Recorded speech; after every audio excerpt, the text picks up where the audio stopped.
Shalom, salam anak muda. Hari ini saya sedang berada di kawasan Taman Nasional Gunung Bromo. Kita bisa lihat pegunungan di belakang sangat luar biasa indahnya. Bagaimana Tuhan menciptakan dengan sangat luar biasa. Saya hari ini mau izinkan saya kasih suatu pesan buat teman-teman semua anak muda.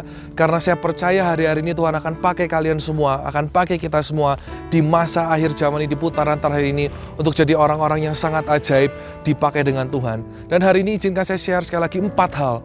Bagaimana kita ngalami yang namanya sebuah kemenangan di dalam Tuhan, di dalam kehidupan ini. Kisah ini saya ambil dari perjalanan ketika Elia sedang mau diangkat Tuhan untuk naik ke atas surga.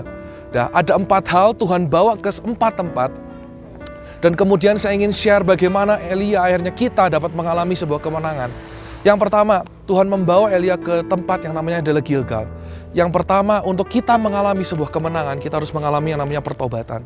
Kita tahu Gilgal ada tempat di mana ketika Yosua melakukan sunat kepada bangsa Israel dan Tuhan berkata, aku meninggalkan celah Mesir. Dan berkata, kalau kita mau memasuki masa yang baru, kita harus meninggalkan yang lama. Kita harus bertobat, kita harus berbalik ke jalan yang benar. Dan saya mau bilang untuk kita mengalami kemenangan, step pertama adalah bertobat, kembali ke jalan yang benar. Jangan sampai seperti jemaat Efesus dikatakan Tuhan berkata, kau telah kehilangan kasihmu yang semula. So, mari berbalik ke jalan Tuhan, mari bertobat, mari kembali ke jalan yang Tuhan sudah tetapkan. Yang kedua, Tuhan membawa Elia ke Bethel. Bethel berbicara soal doa dan mesbah. Mari mulai hari ini kita bangun setelah kita mengalami pertobatan.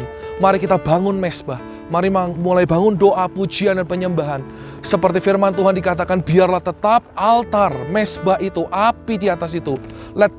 Keep the fire burning. Tetap di altar itu, api itu tetap menyala. Saya percaya ketika doa, penyembahan dinyalakan akan membuat kita terus terjaga. Dan kita terus ada di jalan Tuhan. So, yang pertama pertobat. Yang kedua, Bethel bicara soal doa. Jangan berhenti berdoa. Jangan berhenti mengangkat pujian dan penyembahanmu. Yang ketiga, Tuhan membawa kepada yang namanya Yeriko. Yeriko bicara soal apa? Peperangan. Kita tahu bahwa hari ini kita harus terus berperang. Berperang apa sih yang disebut dengan peperangan rohani?